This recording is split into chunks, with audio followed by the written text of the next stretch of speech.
Good evening and welcome. My name is John Galligan. I'm a member of the English faculty at Madison College, and you are attending the Writer's Life Lecture Series. Our event tonight is called Political Journalism. Our format tonight, about 45 minutes of panel discussion, followed by 15 minutes or so of question and answer. You're also welcome to raise your hand and ask any burning questions that occur to you during the panel discussion. That's fine with us. This is an informal hour. All right, I told you about the surveys. Thanks again for coming.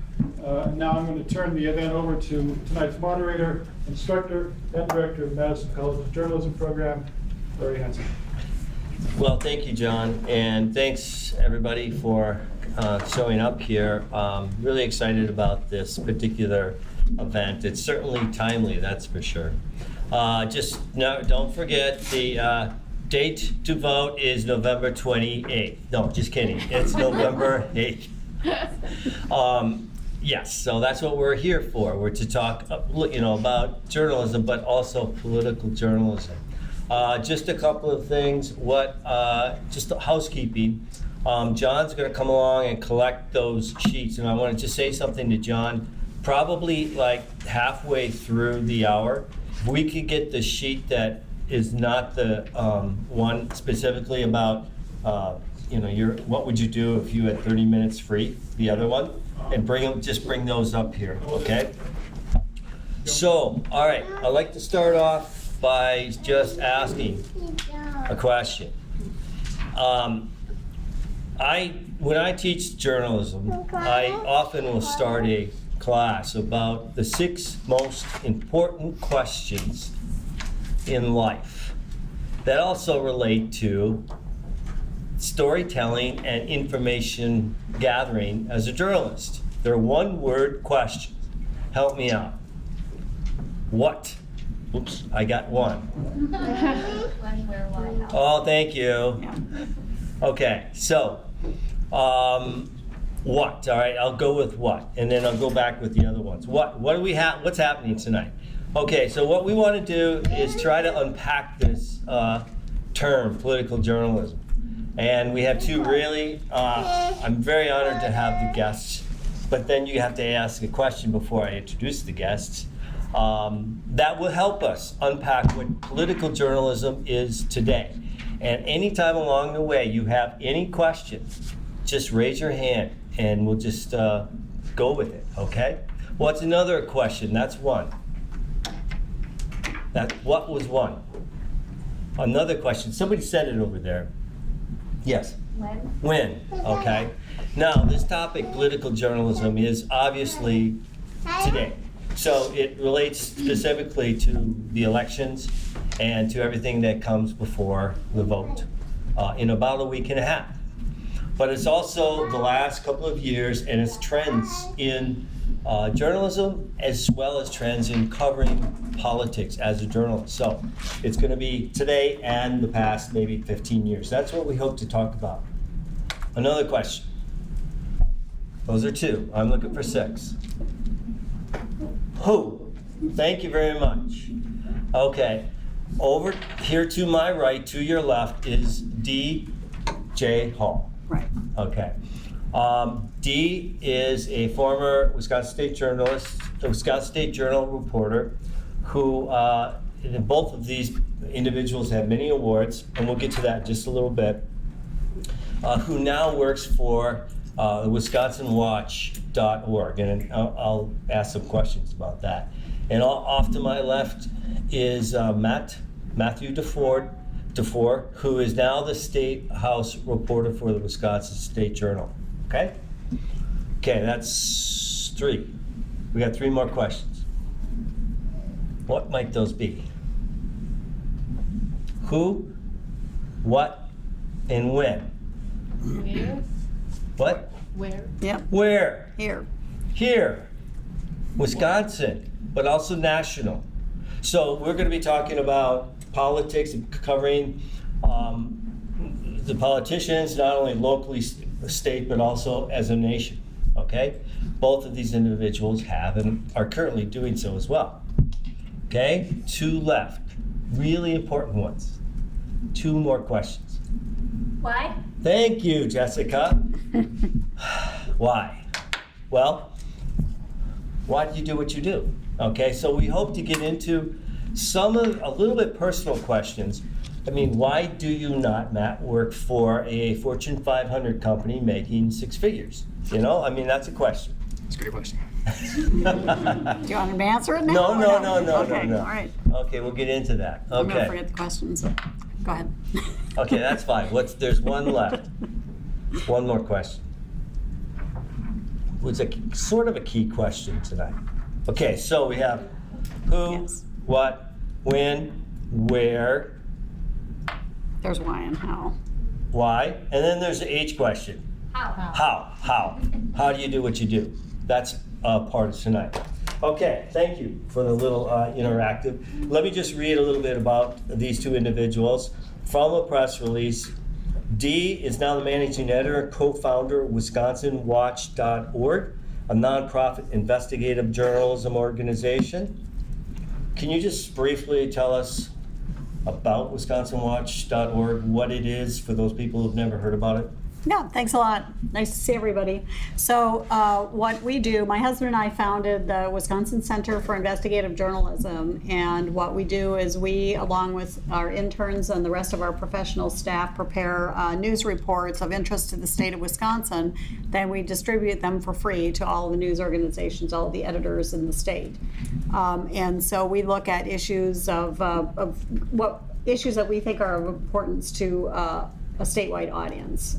So we do things on water quality, things on criminal justice issues, education, all kinds of stuff.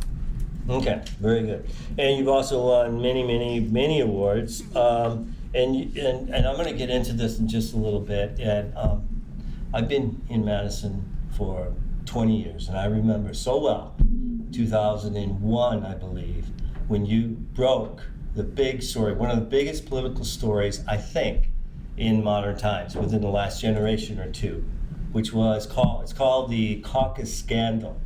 And because of your political reporting, I think there were 4 politicians that ended up, they were convicted of criminal charges.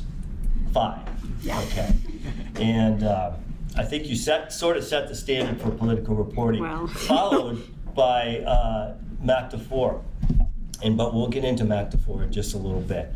Well, let's just do this now. Matt is State House reporter for the Wisconsin State Journal. How long have you been working for the Wisconsin State Journal? 10 years this November. Okay, and didn't you start in education?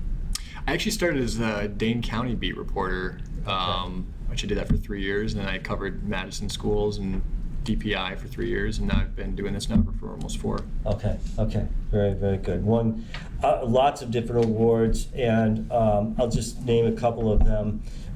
Best multi-story coverage of a single event. Does anybody remember the name Brittany Zimmerman murder case? And you were covering that, and you. Well, I guess lots of awards from Illinois and those kinds of things. But what I wanted to bring forth is your award with Dee. I think it was 2015 for the WEDC loan scandal. And it was #1 investigative story by the Wisconsin Newspaper Association. Right. Yeah, so we have some really quality individuals to talk about this topic tonight. I asked our guest to share a story, and I think what's really interesting are their careers, and not just the details of some of these stories on what they do, but also how they do it. So I asked for just an anecdote, just a little narrative about maybe one of their most thrilling moments as a journalist. So let's start with you. Okay. I don't know if it's my most thrilling moment as a journalist, but we were talking earlier about last year I had the opportunity to cover Scott Walker as he was running for president. So it was a really great opportunity. The Wisconsin State Journal gave us the resources to travel to Iowa, New Hampshire, South Carolina a few times to cover the governor. And this was before he even got into the race.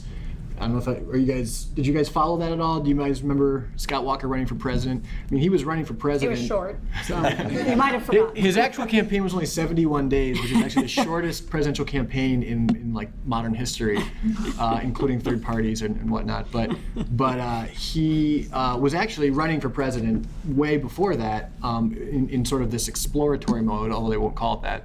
And I got to go to a lot of interesting events. The one I was going to mention was, I think it was last April or May. It was in Iowa. It was at Iowa State University in Ames, and it was the event where this religious group brought all the these potential candidates. Some of them were declared candidates for an event, and it was the event where Donald Trump said that John McCain wasn't a war hero, and that he likes people who don't get captured or whatever. That was he was being interviewed by this Republican pollster, Frank Luntz. And it was interesting because when you're in that event watching it and you're listening to the crowd reaction, you don't really pick up necessarily on that moment as being the most noteworthy moment from the event. And I just remember the Washington Post reporter, Phil Rucker, was really into that comment, and other reporters there were, talking about it, but the crowd reaction wasn't really that noteworthy. I mean, just in that moment, I thought the biggest reaction came when Trump said that he had never asked God for forgiveness. He's at this, event sponsored by a religious organization, a lot of evangelical Christians in the crowd, and that just elicited a real major gasp from the crowd. And it turned out the story of the day was this John McCain quote. But either way, it was just at the time it was just this feeling that this was it. I just remember I got a chance to be in a press gaggle with Trump. It was actually, I think, the second or third time I had seen him on the trail and gotten in these little scrums where a group of reporters gets to, fire questions at him. And I was just, my issue of that day, I was just really trying to get all these candidates to respond to the idea that Scott Walker was in the lead in places like Iowa. And I was trying to get them to say, well, how are you gonna get past Scott Walker? He's from a neighboring state. He's leading in the polls right now. How are you going to win? And so I got a chance to ask Trump that, and it was really a chance to say something maybe negative about Scott Walker, about any of these guys could have taken a shot, and none of them wanted to. It was in politics, it's just this sort of secret code that or unwritten code, you just don't strike first. But it was so ironic for that to be sort of, I'm asking Donald Trump, I'm really pushing him, how are you going to win Iowa? Scott Walker's in the lead. And he just was like, we'll see. He was just being very nice, very cordial.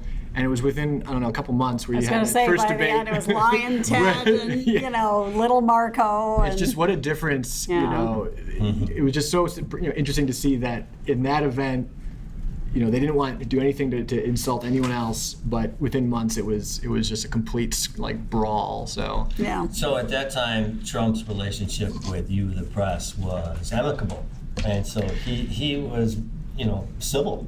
Yeah, I mean it was so early. I mean he was still looking to get all that press attention that ended up helping him win the primary. I think so.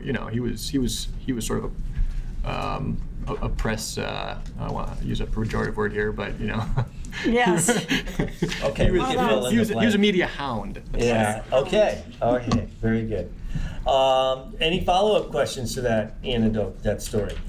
Anything? Okay. I think I'll move on. Dee, do you have a story? Well, you had mentioned the Caucus Scandal. Yeah. So what happened was I was covering a legislative race, and I discovered that this Democratic staffer was working illegally for a challenger who was running for a legislative seat, and they're not supposed to. What they're supposed to do is do the job that they're paid for by the state of Wisconsin and state taxpayers, which is to work at the legislature. So I figured out that this guy was doing it, and then I started thinking, I wonder if this is really more widespread than that. I didn't know anything about it. I wasn't actually covering the legislature at the time. I think I was a general assignment, a night reporter. So I started looking into it, and I started talking to more and more former staffers. That's a key. If you ever get into investigative reporting, talk to the former staffers, work your way toward the middle. And to a person, they all said, yeah, we did illegal campaigning, and we were, it was all on the hush hush and everything. And so I was starting to get a bunch of a bunch of sources. I got this great bunch of documents, and at one point, very few people within the legislature were willing to talk about it who were still employed there, but this one Senate staffer agreed to talk to me, but he wanted to meet all the way on the west side at this steakhouse, so no one would see him talking to me. So we went all the way over there and we're talking, and I just said, I understand. I had gotten a lot of tips about the Republicans doing this, but not as many about the Democrats, and he was a Democratic staffer. And so I just said, I got all these documents and all these tips that the Republicans are doing it. Are you telling me that Chuck Walla is doing it too? And he almost grabbed me by the neck, which was kind of alarming, but he reaches over the table. He goes, are you not listening to me? Everybody does it all the time, all of them. And I'm like, okay, I think I got it. And that was true. All 4 of the legislative caucuses, $4 million a year operation, illegally operating to get people elected to the legislature. And it was run by the top legislative leaders who in turn they ended up getting charged with a variety of crimes, and they all ended up either mostly leaving of their own accord before they were convicted, but they all left leadership positions, and then they all left the legislature. So, but anyway, that was a crystallizing moment for me. The guy's like, they all do it. We all do it all the time, all of us. And it's like, okay, got it.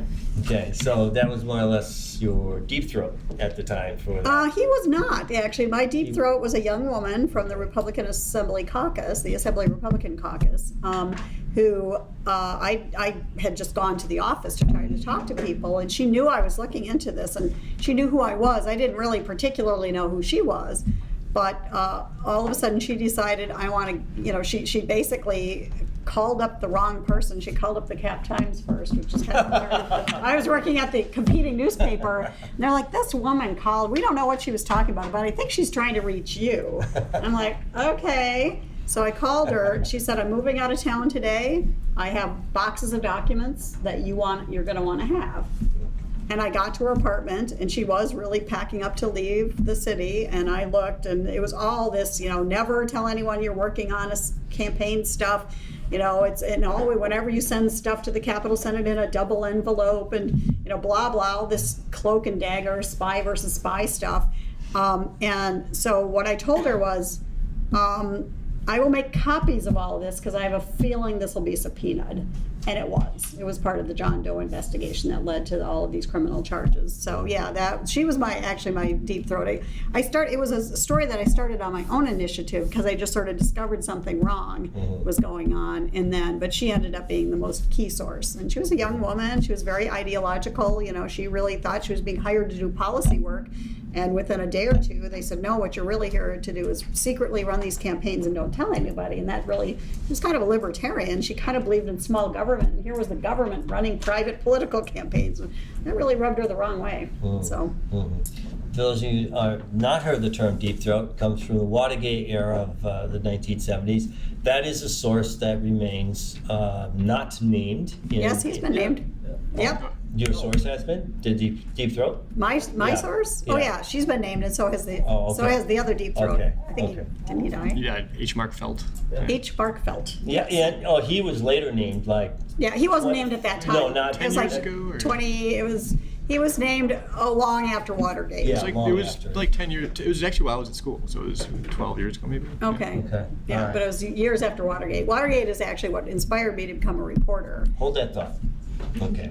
All right. So, since many of us are current students, and come on in, Kimberly, find a seat. And anyone else who just is walking in, please sit down anywhere. There's a seat. There's one right there. So, what I asked Matt and Dee to do is to talk a little bit about the early years, and then we're going to get to a couple of the stories, and then I'm going to get to some of your questions and also the survey. But I'm going to take you back to your high school and think about high school and think about what kinds of careers you were thinking about in high school. So let's go with Matt. Where did you go to high school?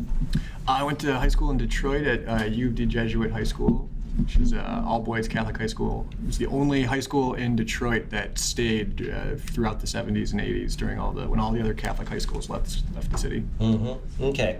Were you thinking about careers in high school at all? Oh yeah. And what kinds of careers? Or was it just journalism? By the time, so I was thinking, I think my freshman year of becoming a doctor. Okay. But at a certain point, I realized that the only reason I was thinking of becoming a doctor was because it paid well. That's not. Not a great idea.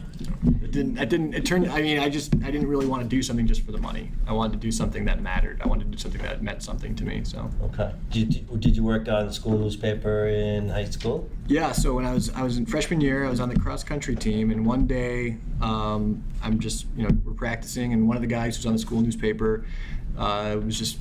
Kind of out of the blue, just, hey, to a couple of us, do you ever think about trying out for the newspaper? Because you had to submit like a sample and get selected.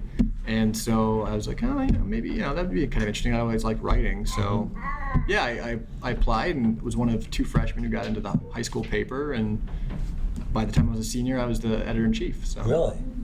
Yeah. Not often do you hear of high school newspapers that have tryouts. Yeah. Well, Most of them are just desperate for sales. Exactly. right, yeah. All right. So you moved on to college. Did you go to college specifically for journalism? Yeah, and actually, I discovered that I was, as much as it sounds like I'm, really on top of the game for journalism. When I went to Northwestern Medill School of Journalism, Mm-hmm. one of the best programs in the country, and when you come to your first assembly with all the other freshmen, the dean of the journalism school would ask everyone, okay, everybody here who is a editor of your high school paper, raise your hand. And every single hand in the room goes up. Mm-hmm. And you just kind of realize how competitive this entire industry really is. I mean, that, of those people, I'm probably one of maybe a dozen still in traditional newspaper journalism. Mm-hmm. Many of them are out of journalism entirely. Obviously, a lot of them are probably in more new media. But yeah, I got the sense very early on that, if you aren't thinking about, if you want to go to the, to real big newspapers and journalism, you got to be thinking about it, very early on. Mm-hmm. Okay, great. Let's move over to in high school. Where did you go to high school? I went to Madison East for the first 2 years. Okay. And then my dad got a job in Indiana, so we transferred to Northwest Indiana. Okay. And so I did not work on the newspaper at East. I wasn't thinking about it. I actually wanted to become a reporter from the time I was in middle school, but I was busy with sports, and so I didn't really think about writing for the school paper. And then we transferred, and then there was a former nun who was running the high school paper in Indiana, and she said, "You're a straight A student, and you're in my journalism class, and you're not writing on the paper. Why is that?" And I said, "I don't know." And she said, "Well, you want to start?" I'm like, "Okay." And so that was my senior year. I was the editor, which is your typical path. Went to Indiana University for journalism, which has a good journalism program. It was also in-state, the other reason I went there. Right. And so graduated with journalism and Spanish and got a bunch of internships all along the way. Mm-hmm. The little paper in Northwest Indiana, I worked there, the Lake County Star, and I worked at the Gary Post Tribune, then I worked at the Louisville Times, which is not in existence anymore, like many papers. Then I worked at the St. Petersburg Times in Florida. And then my first full-time job out of school was at the Arizona Republic newspaper in Phoenix. Okay. So I worked there for 8 years. Okay. And then here for 24. Okay. And then when you were at the Arizona Republic, what kinds of beats did you have? Started out in the suburban beat, doing school districts and then small governments. They actually weren't that small. A small government in the Phoenix area has 200,000 population. So I was covering the city of Glendale, city of Scottsdale, covered the environment, covered Phoenix City Hall, and I covered the water beat for a while, which was fun because Western water issues are very fascinating. It's mostly about supply there instead of like whether it's polluted or not. Right. Interesting. When you said about being a reporter, you wanted to be a reporter like middle school? Middle school, Watergate. Yeah, it was when Nixon resigned. Okay. Right. Nixon resigned because the Washington Post and then some other news organizations had found out that there was a lot of cheating going on up to the highest levels, including the presidency. A lot of criminal activity. It was actually more wide-ranging than most people realized. It involved campaign contributions, it involved dirty tricks, it involved, burglary. There's all kinds of stuff going on, and it was the Woodward and Bernstein, the big reporting pair, had blown the lid off that story. And I just thought, I was thinking about it. It's like, okay, so we have all these other systems in the country, and it was journalism that was able to tell the truth about this one terrible thing at the middle of our government that was rotten. Mhm. I thought, yeah, I want to be part of that. Mhm. So I really was inspired by Watergate, and I really never changed my mind about being a reporter, and I still am right now. Mhm. So, Great, thank you. Hey, John, can you go over to the workstation over there and pull up a couple of things? Sure. And as you do this, I'm going to ask you a question. I'm going to shift over now to a couple of your stories, and I wanted to talk about the how of doing journalism as far as political journalism or just covering government. So, thanks, John. If you like. Yes, just go back to my email. Fortunate placement there, Matt. Did you see Okay, that? you're going a little too fast. Go to the third one, the Caucus Scandal. Thank you you. can find anything online. Yeah, I found it. Holy crap. Yeah, I don't think we had a website then. right. I've got some grainy pictures of it. There it is. There it is. That's the So, best we could get. We couldn't get any real people to agree to be. slide down and let's see that. That's the photo. So, just slide down a little bit more, John, for me. Okay, a little bit more. I'm going to read the beginning. Employees at four state agencies secretly campaigned for legislative candidates on state time and from their state offices in apparent violation of the law, a Wisconsin State Journal investigation revealed. That's one sentence.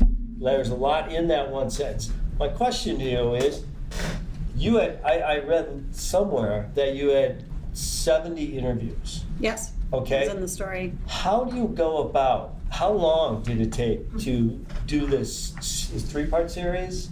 Well, it was 7 months, and it wasn't the only thing I was doing, but it was Right. the main thing I was doing. And at some point, we brought in Phil Brinkman, who was a poor guy, had just started the Capitol beat, Mhm. and all of a sudden, and sort of it was an open secret that I was working on this because I had filed so many open records requests. Everybody knew I was working on it, and so here's Phil trying to sort of like, hi, I'm Phil Brinkman, the new reporter from the State Journal. And of course, they're just like daggers because they know he's working on the story with me. So we brought him in the last 3 or 4 months because I was like, I was only working 3 days a week at that point, little kids. And I'm like, I'm not sure I'll get this thing done. And we need more manpower. So anyway, so we did end up talking to 70 people. We went with only named sources. We had a bunch of people who were willing to say this, all kinds of stuff off the record. The decision was made by the editors that we would only use named sources. So we had 13 named sources, 13 people who used to work for state government who said, yes, either I participated in one way or another in this illegal enterprise. My question, how do you get those people to go and be on the record? It takes lots of bravery. Mm-hmm. I mean, I think my follow-up question, doesn't a journalist have to be extremely persuasive as well? Yeah.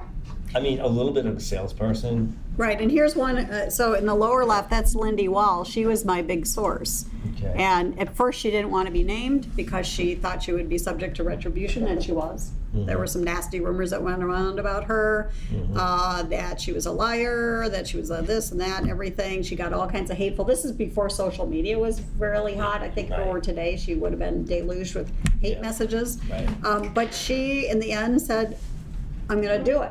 I'm going to have my name on there. She was only, I think, 25, 26 years old. She's a very young person. She said, I want to do it. So I think it's wrong. So how do I persuade people? I tell them, okay, why are you talking to me? And it's because I want this system to change. And I'm like, okay, so here's the reality on the ground. If your name is attached to it, if you're a real person and people believe you, they will believe my story. A lot of people are skeptical when you have a bunch of unnamed sources. That's very common in Washington reporting. I don't like it. And so she and other people said, okay, all right, I'll do it. And for some of them, they said, no, I can't do it. It'll ruin my political career. And they were right about that. It would have ruined their political career because some of these folks are still around and they're still in powerful positions. But some people were willing to just say, you know what, I'm going to tell you about it. We did it. Okay, thanks. John, can you now go back to my email and then go down to the WEDC loan story, that link, okay? Now, this is This will take you, it's not working? It's supposed to, okay, let's just keep on trying. We'll keep on trying. Well, there we go. All right, so this was 2014 or 15? It was actually 15. 15. Yeah, it was just a year and a half Okay, ago. and the two of you were still at the Wisconsin Yep, State we Journal. worked on it together. We worked on it together. Okay, so Matt, can you just sort of summarize what this story is? And then I have a follow-up to that. So the Wisconsin Economic Development Corporation gives out millions of dollars to companies to try to spur economic growth. And this is obviously a big issue politically in Wisconsin since Governor Walker. He created WEDC specifically to help him accomplish his goal when he ran in 2010 of creating 250,000 jobs in his first term. And as we now know, he fell far short of that. But what we had come across was that a lot of these loans that had gone out very quickly out the door were basically given to companies that didn't use them or didn't They didn't pay him back. Didn't pay him back. And so it's kind of the general idea here is what we were investigating is when they were so quick to give out this money, they were basically giving it out to anybody with a handout. And even deeper than that, we were trying to figure out whether they were giving it to companies that were either political allies or donors to Governor Walker. And so, I think that question still is a little bit elusive, but what we were basically able to find out was that in the case of a company called Building Committee, Inc., they had obtained a $500,000 loan under fraudulent circumstances. But this loan, one of the reasons why WEDC was willing to give it out was because it was being very heavily pushed by Governor Walker, one of his top political people, Mike Hipsch, who was the director or the secretary of administration. And so it's a situation where when you have somebody like Mike Hipsch pushing an agency to give out a loan, it turns out they ended up making a pretty big mistake in giving this guy who turns out to be quite a fraudster, as Dee's reporting discovered. They gave this guy $500,000. He has yet to pay it back, and the state taxpayers will probably never see that money again. And he was actually pushing for even more money. I think Hipsch was trying to push this agency to give him even more. I think it was 2 or 4 or something. Yeah, they wanted to give him. He kept pushing for more money. This was a story that I don't know if you have any other specific things about it, but Yeah, I do. Well, I was going to say, so Matt handled a lot of the political part of it. He got the initial tip that this was a bad loan and that Mike Hipsch was really pushing it. And then I pursued primarily the part of it about the company. So I looked into what's this company about, and I discovered that you couldn't even find them on the web anymore. They're just sort of gone, and they'd gotten the loan not too long ago. And then I started, again, looking for former employees who started telling me, oh yeah, when we got that loan, man, we were almost shut down. We weren't doing anything anymore. And then I started asking them about this energy project that it was supposed to be for. And, a couple of them told me they weren't willing to be named because they were afraid there'd be retribution, but they're like, yeah, we're not really doing that. They're saying we're doing it, but we're not really doing it.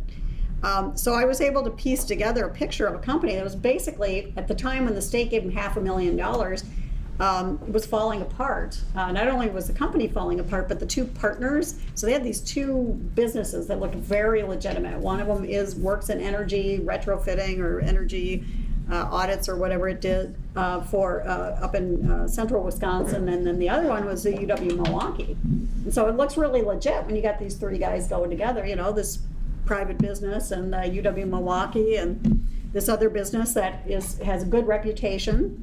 So I contacted UW-Milwaukee and the business, and they said, yeah, we talked to those guys early on, but then they never called us back. The project never happened. They had no idea that he, in fact, pretended that it went forward, got $500,000, wrote these reports, which looked really bogus to me about, there were no details on them. Like, well, we looked at a couple banks to retrofit them, whatever.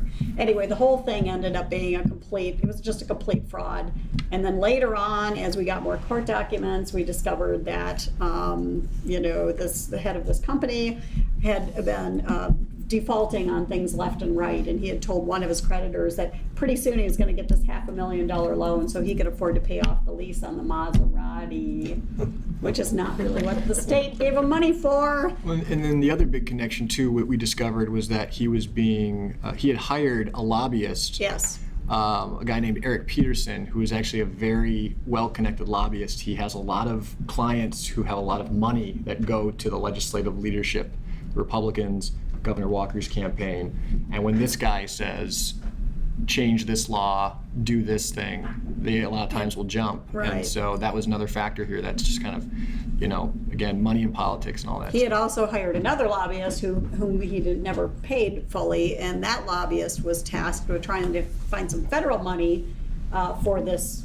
project, and he got completely shut down on the federal level. This was during the time when the stimulus money was available, and they were trying to do some energy projects, and everybody just sort of looked at him and was like, nope, no, we're not going to fund that. So he made the rounds. At that point, sounds like ancient history, but Democrats were running the U.S. Senate, and he made the rounds of, Tammy Baldwin, or not Baldwin's office. It was Harry Reid, and no, I think he did end up at Baldwin's office, and all of them were just like, yeah. So because of that story, what was the outcome?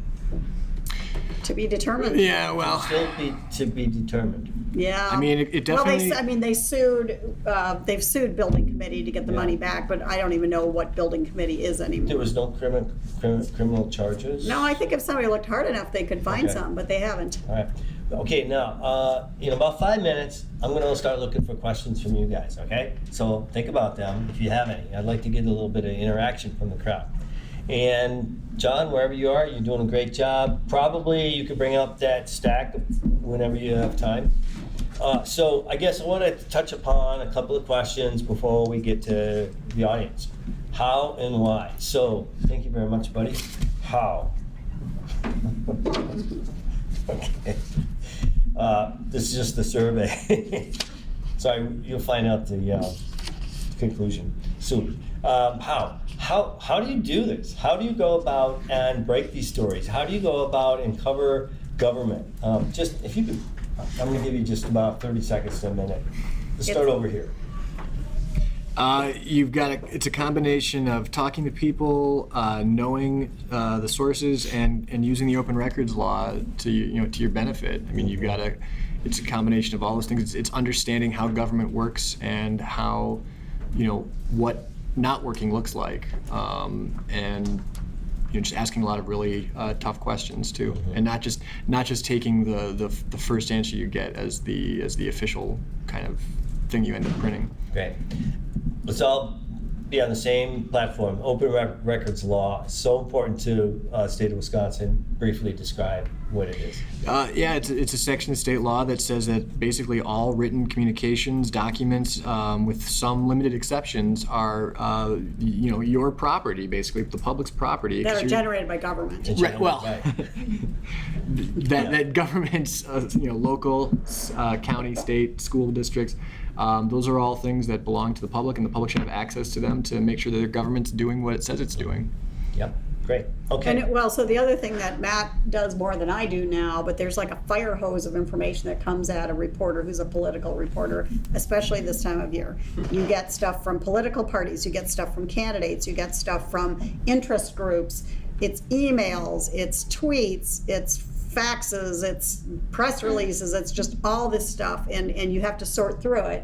Now, when the political season is done, then you're just inundated with different lawmakers who want to propose this bill or that bill or make this change or a new program or whatever. And so you have to kind of sort through that. It gets harder and harder the fewer people you have. The stakes get higher and higher for like what makes a story. So it's a juggling act, and you talk with your editor, right, Mark, about which ones are merit coverage and which ones you're just going to have to set aside because there's only so much time in a day. Okay, thank you. I think I'm just going to hold off on why, and maybe we can all think about it implicitly, because this actually might help us, and I think that's a good question. Why? Why do we need political reporters? Why do they do what they do? And why do we need to follow them, for example? Do you agree with Donald Trump's claim that the media is unfairly biased against him? Circle your answer. Maybe not sure. Yes. Yes. I'm not sure about that one. No. Yes. Okay, no. I'm coming to you guys in a second. Maybe not sure. No, no, no. Maybe not sure. No, no. Just going to do a couple more. Maybe not sure. And one more is yes, no, it's both. Yes, no, maybe so. All right. How do you respond to that? Is there bias that Donald Trump claims that is extreme, that is unfair toward him? Is there natural bias in political journalism? I think I'll phrase it that way. Yeah, I'd say absolutely. There's a natural bias implicit in our job against falsehood, and we are very much in the business of making sure we get the facts straight, and that we are advocates for the truth. And when you have a candidate like Donald Trump, who you can look at PolitiFact and the number of times he's made statements that are not true, it's going to create some tension. And it's going to create a tension because so he will be taped saying something, and the very next day will say, I didn't say that. So it's really become a bizarre challenge for people covering Trump, and that's why he gets a lot of coverage, because he'll say one thing and then the next day he'll say he didn't say it. And it just, as Matt said, we are dedicated to trying to get real information out to people, so we spend a lot of time checking and pointing out the fact that what he said yesterday is not what he's saying today. And those are important. I don't think anybody's trying to catch somebody and changing their position.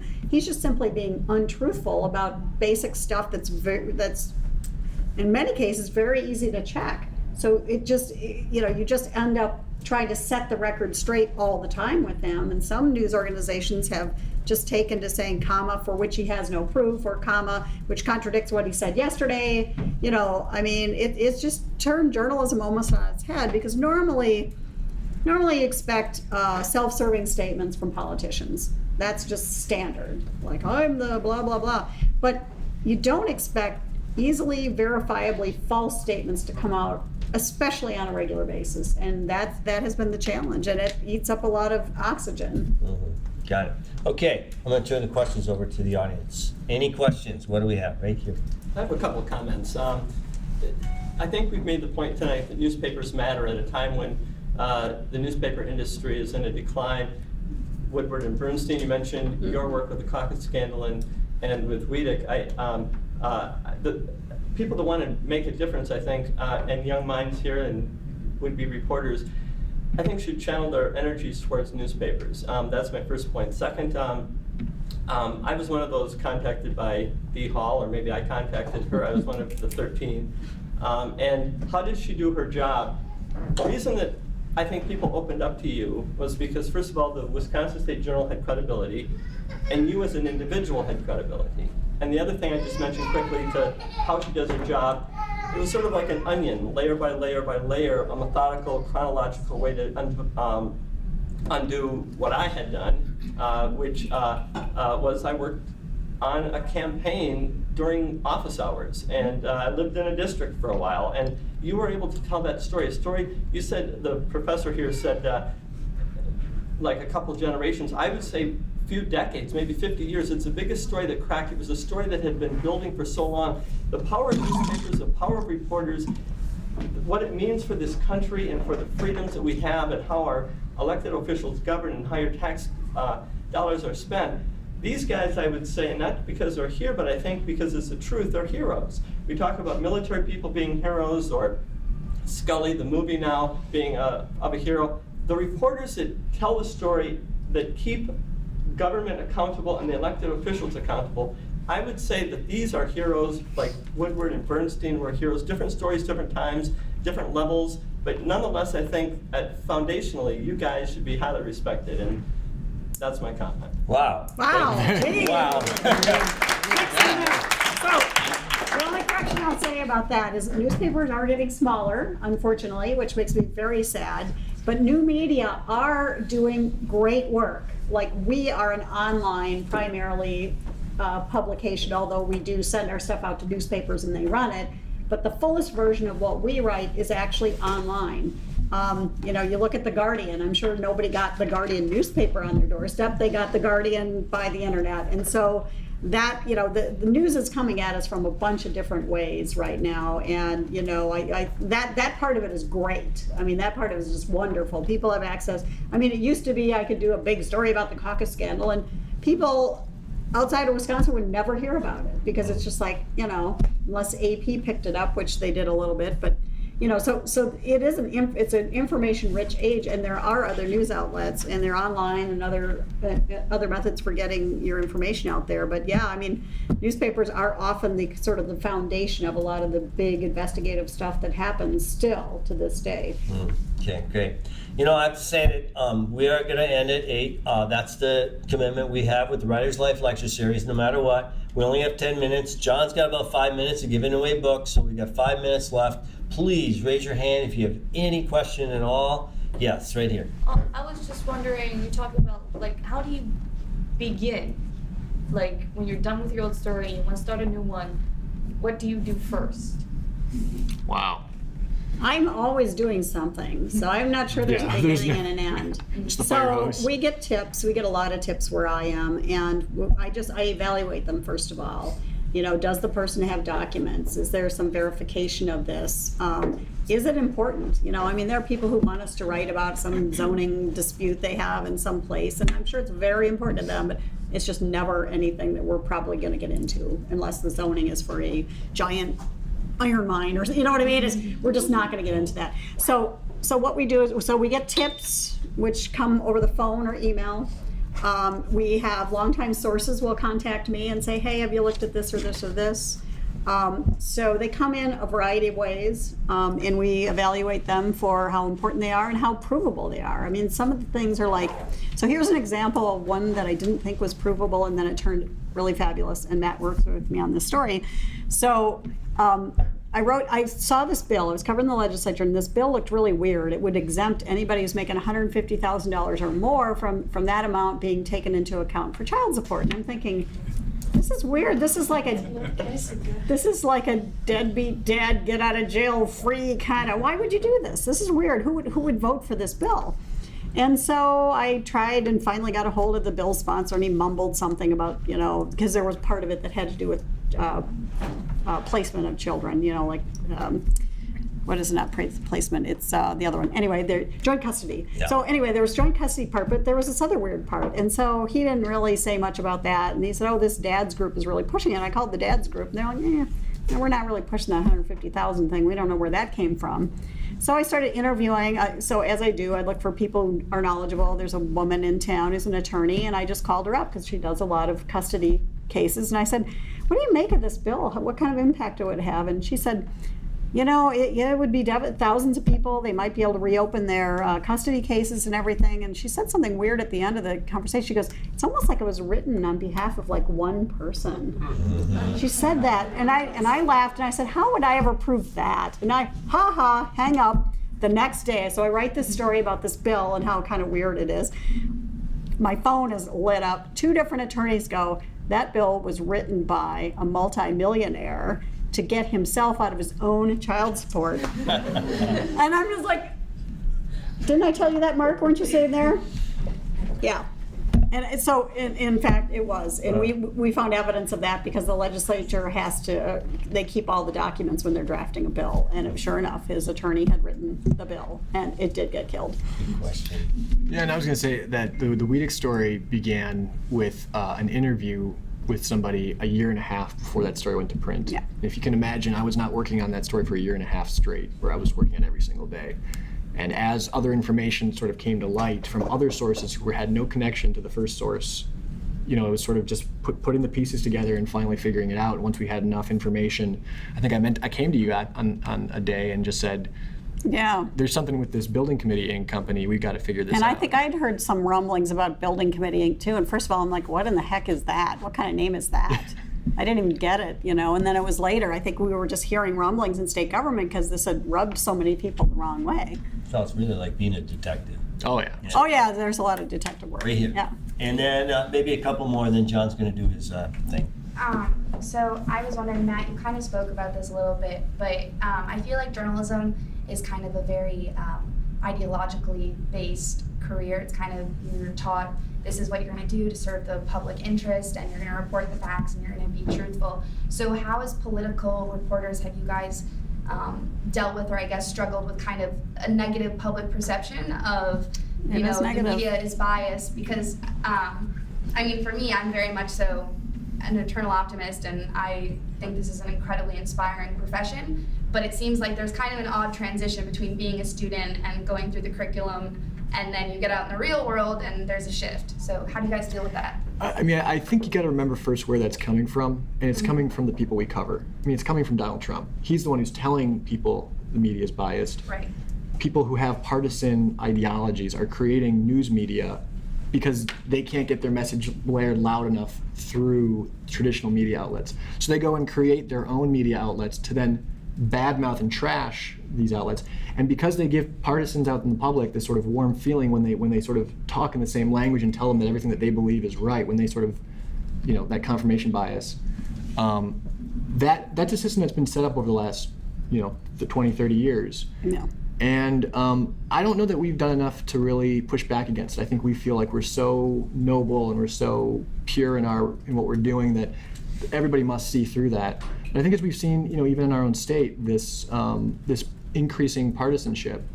And so, I don't know, I mean, you know, maybe we continue to just think, you know, people get it. Maybe we'll, you know, look at the results of this election and feel that way. But I don't know. I think we could do more to tell people what we do on a regular basis in our publications, and tell them, here's why we do what we do and why it's still important. And I will say that there is there's so many outlets for information. Like, I had my brother-in-law likes to post things, pro-Trump things on Facebook. Look at this. Why don't you answer this? Is this true? And I told him, I said, well, that's from RT America, which is owned by the Russian government. So if you want to believe Russian propaganda, that's cool, but I don't really consult them for my news. And he said, well, is what they said true? And I said, in fact, no, not really. It's completely wrong. And one more point is that we're not on the side of liberals, conservatives, pro-government, anti-government. We're on the side of the facts. We're on the side of trying to get things right. And we leave it to the people to decide between, you know, the different viewpoints. You know, is this the right policy? But you gotta know what the people who are presenting the policy, what their real motivations are, and why they're doing what they're doing. And I think they're the ones who get upset when we try to tell the public what it is they're really thinking and doing, and not just buying into the sort of the complete showmanship that politics has become. Yeah, I mean, for everybody who believes there's rampant voter impersonation fraud in the state, they would probably consider most of what you write and most of what I write to be false, because it goes against this narrative that they've been hearing on, you know, for several years. But the Republicans have had a bunch of opportunities now in court to present their evidence about in-person voter impersonation fraud, and they have not been able to do it. It's because it really, really is so small as to be almost non-existent. And yet, if you polled a room full of people this size, probably 50% of them would say, yep, you know, there's a lot of that voter impersonation fraud, but then I challenge you to come up with one story that has one person's name in it. You can't find it. So that's how you cut through it. And then, of course, people who believe there's a lot of fraud believe we're covering it up. Well, all these attorneys general, all of these, you know, legislators, all of these governors have been given an open invitation to present their evidence, and they have not been able to do it. So is that biased to report that? I don't think so. I think that's just the truth. Okay. All right, great. We're going to have to actually almost come to a close. We're going back to our survey. You guys didn't see the survey. Oh, okay. It goes as follows. If you had 30 minutes free without anything to do, would you do one of the following? Would you go to a news source, like a website or a newspaper? That's one. Would you go to a book and read for enjoyment? Would you go to social media and see what's going on with your friends and family? That's the third. And then the other one, would you go to Netflix, video, like YouTube or DirecTV to get in, watch a TV show or movie? So what we have, news source, by the way. John? Yes. When you say, can you come interpret? Okay, so number 4 is, okay, thanks. The most likely thing for the folks in the room to do with their 30 minutes would be to go to an entertainment source. Okay. YouTube, Netflix, so forth. Right. But surprisingly, the second, maybe this is confirmation bias. The second There's most confirmation likely bias in thing this group. is that they would go to a news source. Right. Okay. Okay. The third most likely way to spend the 30 minutes would be to go to social media and check up on your friends. And fourth but last, sadly, they would read a book. So he's a novelist, okay. I was going to say, that was actually my first choice. Okay. I'd take a nap. Take a nap. You take a nap. Well, he has 2 little kids, so yeah, get a nap, get some sleep. I'm surprised you guys came in second. I didn't think it would be. I thought it'd be. Well, third. the thing is, here was this is a big lie. Here's the other big lie. Newspapers are dying because no one cares about the news anymore. That is completely not true. People are so hyper-wired now. They not only know about what's going on, they might be getting it from a biased or, ideological source, but people want their news and they want it like right this minute. Like if there's a train crash in New Jersey, they want to know within 10 minutes how many people were killed, where did it happen, what's the cause, some of which we can't tell them right away. But people are very interested in the news. It's just that the newspaper model of relying on advertising is not able to support the news gathering that takes place at newspapers. But it's not that people don't care about news. They still care about news, and they care about it especially right now, this election season. Thank you very much. Okay, we are at our very, very end. Thanks everybody for coming. Thanks to our excellent guests. Please look out for December's event, writers who write reviews of movies, books, restaurants, video games, all those things that you read all the time. There are people that do that for work. All right. Bye.